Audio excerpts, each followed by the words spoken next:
Bismillahirrahmanirrahim. Alhamdulillahi rabbil alamin wal aqibatu lil muttaqin wala udwana illa 'alal zalimin.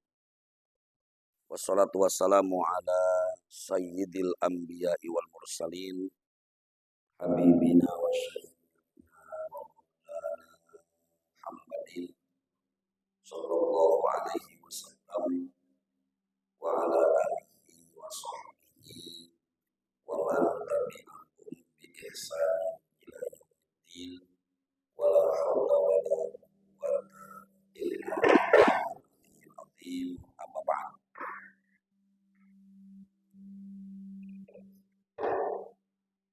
Yaqulu Allah subhanahu wa ta'ala fi kitabihil karim. A'udzu billahi minasy syaithanir rajim. Bismillahirrahmanirrahim. Wa ma atakumur rasulu fakhuduhu wa ma nahakum anhu fantahu.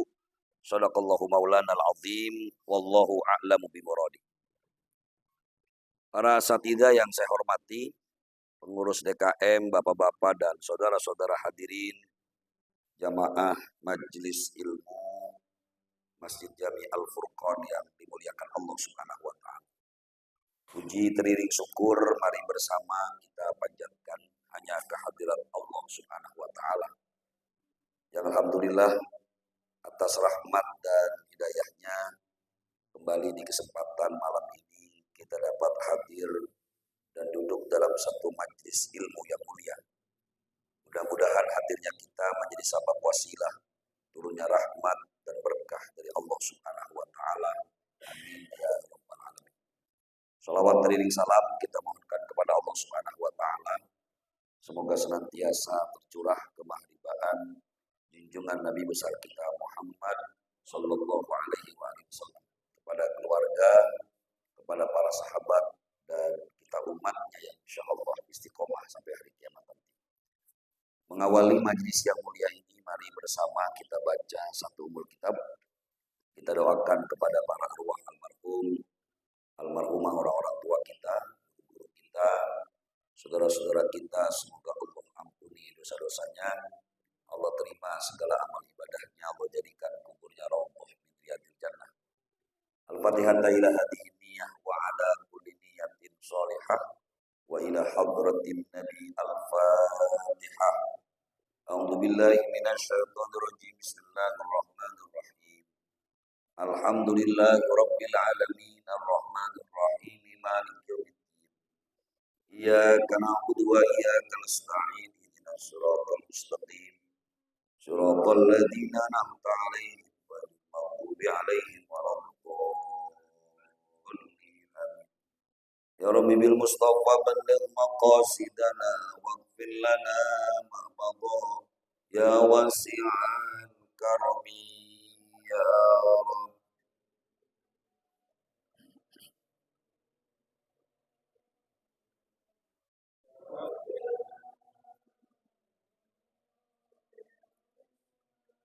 Maulaya salli wa sallim daiman abada ala habibika khairil khalqi kullihim ya Rabb.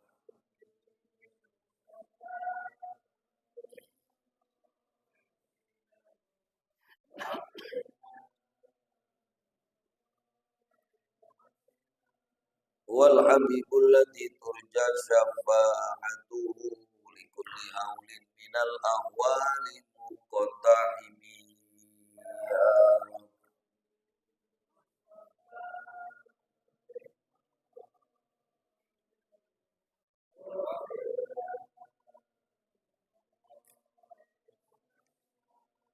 Allahumma salli wa sallim wa barik alaihi wa ala alihi. Bapak-bapak dan saudara-saudara hadirin jamaah majelis ilmu yang dimuliakan Allah Subhanahu wa taala. Salah satu yang diajarkan dalam fikih atau ulama-ulama Syafi'iyah ketika kita selesai menguburkan jenazah disunnahkan atau dianjurkan untuk mentalkinkan mayit. Ulama mengatakan yustahabbu inda Syafi'iyah wal Hanabilah talqinul mayyit al mukallaf ba'da dafni. Disunahkan menurut ulama-ulama Syafi'i, ulama-ulama Hambali, mentalkinkan mayit setelah dikubur. Wa yaqudu al-mulaqqin inda ra'sil qabri, di mana dianjurkan orang yang membaca talqin itu posisinya adalah di kepala kuburan, dan dibacakannya ini bayak udu, dalam keadaan duduk. Jadi ketika selesai pemakaman, selesai proses nguburin dalam bahasa kita, maka selepas itu silakan dibaca talqin, di mana kalimat talqin itu, ya Abdallah ibni amatillah, udkur ma kharajta alaihi min darid dunya, syahadatu alla ilaha illallah wa anna muhammadar rasulullah. Kalau kita lihat makna talqin itu adalah makna diambil dari kata laqona yulaqinu talqinan, yang berarti membimbing. Di mana ini memang menjadi perdebatan di kalangan para ulama. Menurut Syekh Wahbah Az-Zuhaili, dalil yang paling kuat tentang adanya kesunaan talqin adalah dalil yang dilakukan oleh amalan para sahabat. Bidalili ma ruwiya an Rashid bin Sa'ad wa Dhamrah bin Habib wa Hakim ibni Umair qalu idza suwiya 'alal mayyit qabruhu wa sarafan nasu anhu kanu yasta'ibuna an yuqala lil mayyit inda qabri ya fulan, dan seterusnya. Di mana diriwayatkan dari 3 sahabat tadi. Sahabat Rashid bin Sa'ad, Dhamrah bin Habib, Hakim bin Umair, di mana mereka mengatakan apabila seorang mayit telah selesai dikuburkan, wan sorofan nasu anhu, dan manusia akan segera meninggalkannya, mereka menganjurkan untuk mayit itu dipesenin. Jadi ulama sepakat, karena memang orang yang meninggal dunia, dia dengar omongan orang yang hidup. Maka kita mengucapkan kata assalamualaikum ya ahlad diyar. Ini menunjukkan bahwa orang yang masih hidup ketika dia ngomong, ini si mayit dengar apa yang diomongin. Makanya kalimatnya. Yang pertama, ya fulan, atau ya Abdallah ibni amatillah. Ada yang pernah nanya, Ustaz, emangnya kalau pakai bahasa Arab, itu orang yang di dalam ngerti apa kagak? Padahal dia awalnya nggak bisa ngomong Arab. Ini urusannya adalah sesuatu yang merupakan kudrat dan irodahnya Allah. Sama dengan orang ketika ditanyakan apakah malaikat munkar wa nakir nanti nanyanya pakai bahasa Arab atau bahasa Betawi. Nabi mengatakan pakai bahasa Arab. Man rabbuka wa man nabiyyuka wa ma qiblatuka, dan seterusnya. Kalau begitu apakah kemudian mereka akan paham? Jawabannya berdasarkan kudrat dan irodah Allah Subhanahu wa taala. Jangankan cuma urusan arti, Pak. Urusan jenazah yang dimakamkan atau meninggal dunia di lautan sekalipun, itu bisa ketemu lagi malaikat munkar wa nakir. Dia mati dibakar sekalipun, dia mati dihancurin sekalipun, nggak perlu ditaruh, misalnya dikuburin, biar nggak ditanya malaikat munkar wa nakir. Ketika dia mati, dia taruh di atas genteng. Apakah malaikat munkar wa nakir nanyain ke genteng? Ya enggak. Keyakinan Ahlus Sunnah wal Jamaah, ketika ruh berpindah ke alamul barzakh, ini sudah merupakan alam yang berbeda. Sama dengan kita memahami ayat misalnya. Bismillahirrahmanirrahim. Wala tahsabanna alladziina qutilu fi sabilillahi amwat. Jangan kau anggap, jangan kau kira orang yang terbunuh mati di jalan Allah itu mati gitu. Jangan kamu kira dia mati. Bal ahyaun 'inda rabbihim yurzaqun. Allah, mereka itu hakikatnya hidup. Pertanyaannya kalimat hidup di sana apa beneran dia hidup? Ya enggak. Bukan hidup kayak kita, bukan. Tapi hidupnya di tempat yang ditentukan oleh Allah Subhanahu wa taala.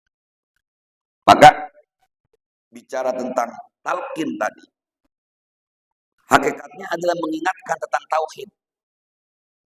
Misalnya kalimat yang pertama, udkur ma kharajta alaihi min dari dunya.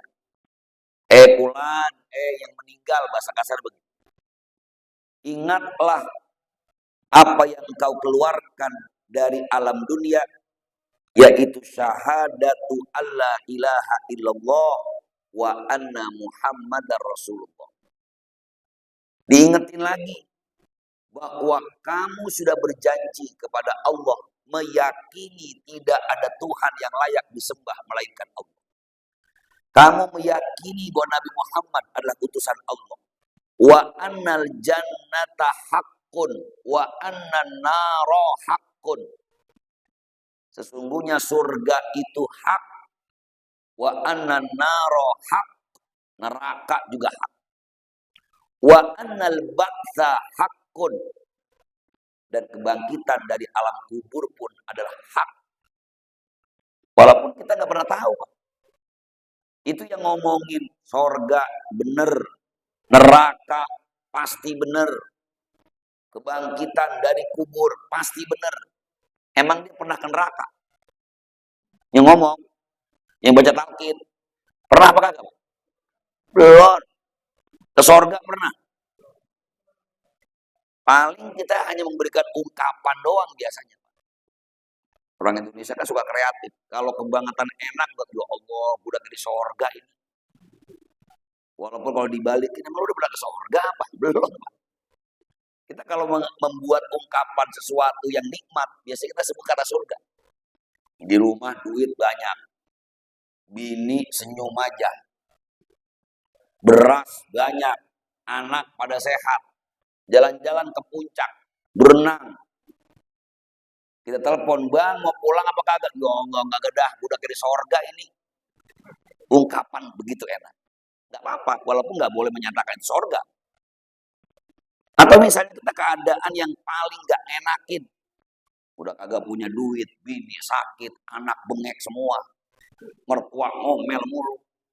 Rumah panas. Diomongin, lu main yuk bang, iya yuk kita pergi aja. Gue di rumah udah kan neraka ini.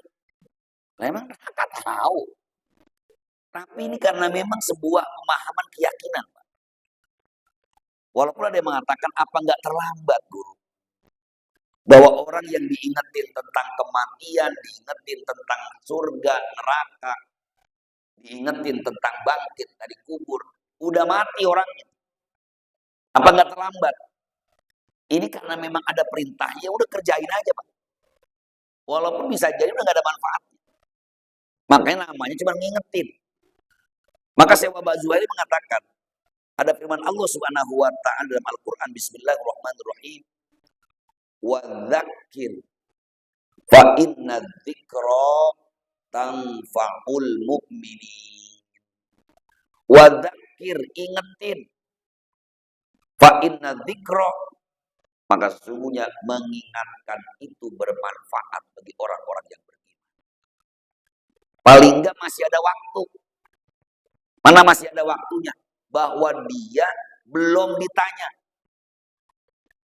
Makanya kenapa Nabi kita Muhammad SAW dalam satu hadis lain, ketika seseorang itu sudah menguburkan jenazah, itu kan yang dianjurkan kita nggak langsung pulang. Kita disuruh diri dulu, kata Nabi.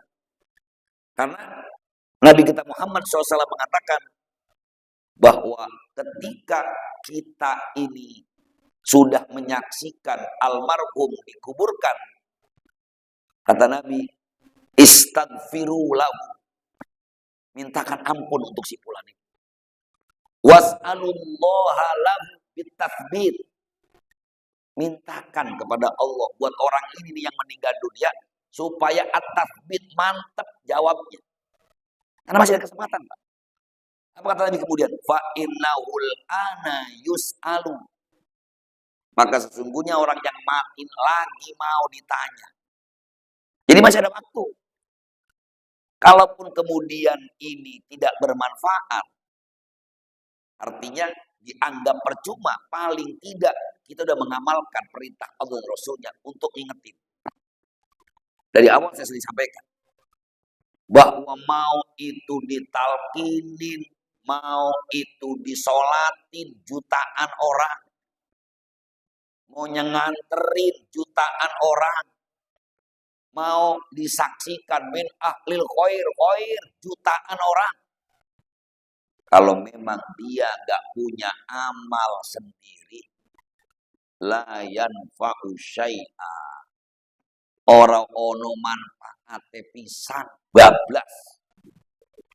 Arti orang.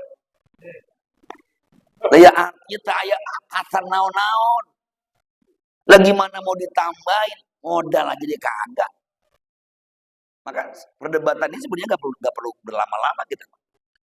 Ada orang masih mempersoalkan talqin, masih mempersoalkan doain. Persoalannya kalau memang dia ada amal kebaikannya nggak masalah. Jadi tambahan kok. Tapi kalau memang dia nggak ada amal sama sekali, itu mau ditalkini, Nabi baca berkali-kali, ya Abdullah bin Amatillah, ya Abdullah bin Amatillah. Tadi omongan lagi, ya Abdullah bin Amatillah. Nyambung apa kagak? Kagak. Malah malam ini saya pengen sampaikan bagaimana ketika Nabi mengingatkan kita bahwa ada kematian setelah kehidupan, ada kehidupan setelah kematian, ada kebangkitan, wa annal ba'tsa haqqun. Ini karena memang orang beriman percaya, Pak. Bapak mungkin pernah dengar saya sampaikan firman Allah di surah Yasin. Bismillahirrahmanirrahim. Qalu ya wailana man ba'atsana min marqadina hada. Bahkan ayatnya pakai sakta. Sakta itu artinya berhenti tapi nggak boleh napas. Qalu ya wailana man ba'atsana min marqadina hadza ma wa'adar rahman. Hadza ma wa'adar rahman wa sadaqal mursalun. Itu berhenti tapi nggak boleh napas.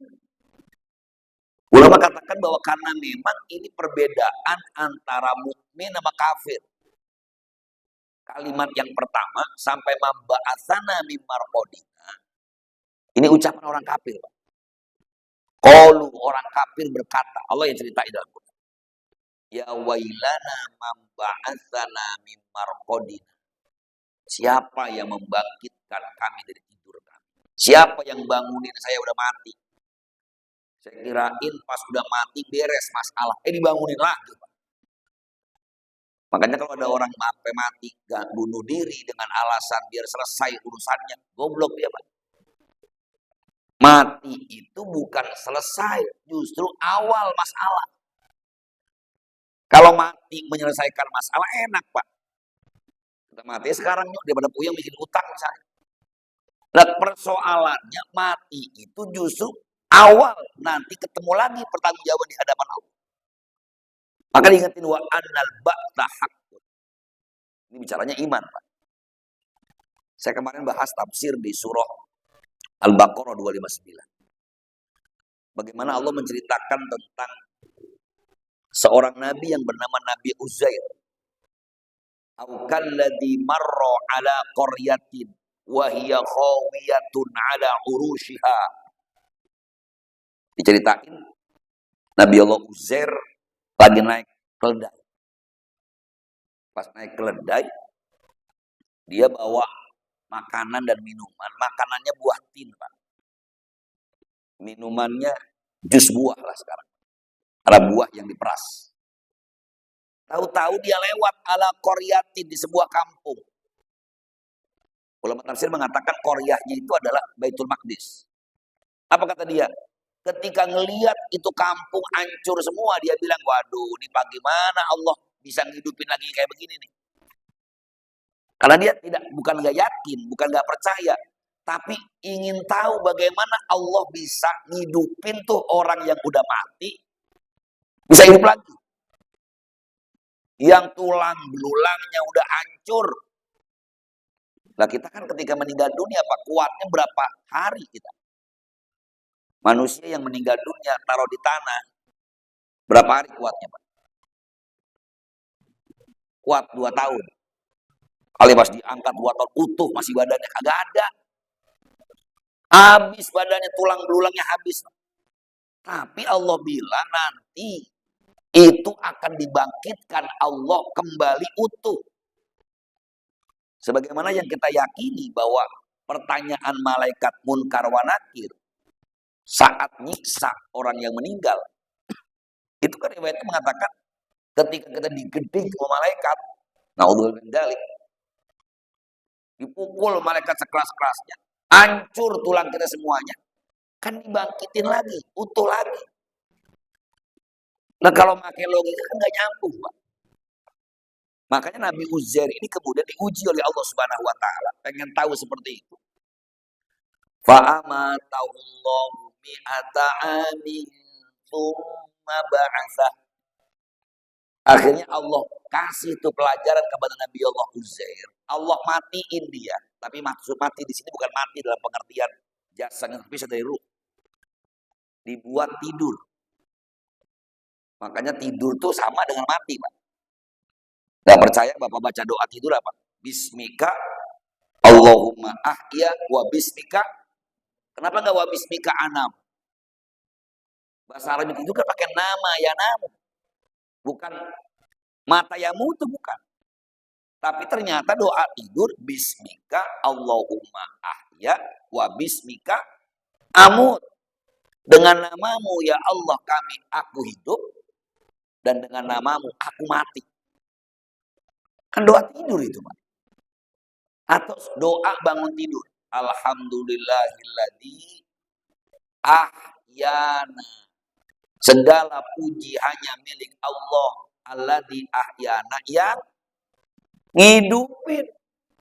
Ba'dama amatana, setelah mati. Karena tidur itu perumpamaan mati, Pak. Maka Allah sebutkan fa'amatahullahu mi'ata amin. Biar yakin tentang bangkit dari kubur, Allah bisa menghidupkan yang mati, bisa membuat yang hancur kumpul lagi. Sengaja Allah tidurin itu Nabi Allah Uzair mi'ata amin, 100 tahun. Kalau Ashabul Kahfi 309 tahun. Nabi Allah Uzair mi'ata amin, 100 tahun. Tsumma ba'atsa. Kemudian dibangunin lagi. Pas ditanya, qala kam labista? Uzair, ngomong-ngomong lu tidur berapa hari ini? Berapa waktunya, berapa? Labistu yauman au ba'da yaum. Agak lama, bentaran. Seharian atau setengah hari dah. Karena Allah tidurkan dia di pagi hari, dibangunin sore, Pak. Sore bukan sore sekarang, 100 tahun kemudian. Makanya kata dia, lah baru juga tadi tidur. Fangdur ila ta'amika wa syarabika lam yatasanna. Maka Allah tunjukkan kalau begitu Uzair, lu lihat tuh makanan dan minuman lu masih ada apa kagak? Ketika dilihat oleh Nabi Allah Uzair, hadirin, itu makanannya masih utuh, masih ada. Lam yatasanna, kagak rusak. Minumannya masih ada. Logikanya makanan apa yang kuat sampai 3 hari, Pak? Dendeng yang katanya kuat, lah kalau dibuka aja mah buat basi sama. Ini 100 tahun masih utuh. Tapi wangdur ila imarika. Kalau begitu lu lihat, kebetulan tuh tidurnya Pak habis nambatin keledai. Yang tadi dia mau ditaikin sama dia, diikat. Coba lu lihat, keledai ini masih ada apa kagak? Pas dilihat, itu tinggal tambangnya doang. Itu keledainya, tulang belulangnya udah ada semua di situ. Oh, masih ada, tinggal tali doang. Tambangnya doang. Tulang belulang hancur. Wanzur ila himarika walinaj'alaka ayatan linnas. Allah kemudian menjadikan pelajaran buat kita. Itu tulang belulang yang udah hancur, Mbak. Allah takdirkan ngumpul lagi, ada dagingnya lagi, kemudian hidup lagi. Buat tunggangan Nabi Allah Husain. Alam ta'lam annallaha ala kulli syai'in qadir. Ini bicaranya iman. Makanya kalau ditanyain emang talqin itu yang hidup, ngomong yang mati, dengar apa kagak, lah iman ngomongnya, Pak. Gak ada satupun bukti empirik bahwa itu orang misalnya kedengeran, ya gak tahu kita. Kalau Nabi ngomong begitu kita percaya. Maka kesimpulannya berkali-kali saya sampaikan bahwa ini hanyalah bagian dari kita menolong orang yang meninggal dunia. Persoalan kemudian kita mintain ampunan, Allah terima atau tidak, itu bukan urusan kita. Bahkan para ulama yang menolak talqin ketika memang mengambil dalil lakinu mautakum la ilaha illallah. Karena menurut para ulama, hadis ini berkaitan bukan orang yang udah meninggal, tapi berkaitan orang yang mau meninggal. Makanya kata Syekh Muhammad Az-Zuhaili, dalilnya talqin bukan lakinu mautakum. Dalilnya talqin adalah apa yang diamalkan oleh para sebagian sahabat, di mana ketika almarhum sudah dikuburkan, mereka mentalkinkan dengan mengingetin wa annal ba'tsa haqqun, bangkit dari kubur benar, wa anna sa'ata atiyatun la raiba fiha, bahwasanya kiamat akan datang, dia ada keraguan di dalamnya. Wa annallaha yab'atu man fil kubur, dan sesungguhnya Allah yub'atu akan membangkitkan orang yang ada di kubur. Wa annaka radita billahi robba, dan engkau ridho Allah sebagai Tuhanmu, Islam sebagai agamamu, Nabi Muhammad sebagai nabimu, wabil Qur'ani imama, wabil Ka'bati qiblata, wabil mu'minina ikhwana. Karena pertanyaan malaikat munkar wa nakir itu, Pak. Man rabbuka wa man nabiyuka wa ma imamuka wa ma kiblatuka wa man ikhwanuka. Perlu kita hafalin gak jawabannya? Perlu apa kagak? Kagak hafal juga gak apa-apa. Yang penting diamalin. Ntar juga kita ditanya, wah, cekas jawabnya. Tahu cekas? Ya pasti. Tapi kalau seandainya lu apalin sekalipun, kalau amalnya nggak ada, maka ditanya boro-boro kita bisa jawab, Pak. Dalam salah satu kitab dikatakan malaikat munkar wa nakir itu tergantung yang dihadapi. Kalau yang dihadapi orang mukmin yang beramal soleh, Allah berikan tampang malaikat munkar wa nakir lemah lembut. Assalamualaikum, Bang, sehat? Ya Allah, sehat. Bang, saya tanya, man, kira-kira jawabnya enak nggak kita, Bang? Ya, Allahumma wa man habibka Muhammad Nabi. Lebari enak, Pak. Tapi kalau emang dia kagak pernah ibadah, itu baru ngedenger suaranya malaikat munkar wa nakir, kagak bisa jawab. Suaranya dikatakan seperti suara geledek yang menggelegar. Buka. Waduh, boro-boro jawab deh, Pak. Maka tadi, ini perkara iman. Maka lagi-lagi tidak perlu diperdebatkan. Yang mau ditalkinin silahkan. Yang kagak ditalkinin juga kagak ada masalah. Ya, yang penting mah sunnahnya memang saat kita nganterin ke kuburan, doain. Ya doain orang yang meninggal dunia tadi. Mudah-mudahan Allah mudahkan saat menjawab pertanyaan malaikat munkar wa nakir. Inilah mungkin yang dapat saya sampaikan. Mohon maaf dan mohon izin para jamaah. Saya sudah beberapa hari kena radang tenggorokan. Jadi kalau ngomong kebanyakan sakit tenggorokannya. Tapi insya Allah saya rasa cukup bahasan materinya. Tapi karena saya janji berkali-kali untuk membuka tanya jawab, tentu saya persilahkan bagi jamaah mungkin ada hal-hal yang ditanyakan. Hadanallahu wa iyyakum ajma'in. Wassalamualaikum warahmatullahi wabarakatuh. Ya, silakan. Ada mau tanya? Cukup? Baik. Hadirin jamaah majelis ilmu yang dimuliakan Allah Subhanahu wa taala. Mari bersama kita takhtimkan. Sebelum saya akhiri, saya mohon doa kepada para jamaah. Mudah-mudahan segala niat dan hajat kita, hajat saya pribadi, mudah-mudahan diberikan kemudahan oleh Allah Subhanahu wa taala. Al-Fatihah ila hadiniya wa ala niyatin shalihah wa ila hadratin nabi al-Fatihah. A'udzu billahi minasyaitonir rajim. Bismillahirrahmanirrahim. Alhamdulillahi rabbil alamin. Ar-Rahmanir Rahim. Maliki iyyaka na'budu wa iyyaka nasta'in. Ihdinas siratal mustaqim. Siratal ladzina an'amta 'alaihim ghairil maghdubi 'alaihim waladdallin. Allahumma amin ya rabbal alamin. Allahumma shalli 'ala sayyidina Muhammad wa 'ala ali sayyidina Muhammad. Allahumma anfa'na bima 'allamtana Qur'anil 'azim. Firna wa atina ila siratikal mustaqim. Rabbana taqabbal minna innaka antas samiul 'alim wa tub 'alaina innaka antat tawwabur rahim. Rabbana atina fid dunya hasanah wa fil akhirati hasanah wa qina adzabannar. Wa sallallahu ala sayyidina Muhammadin nabiyyi wa ala alihi wasallam. Bi fadlika subhana rabbika rabbil izzati amma yasifun. Wassalamu ala mursalin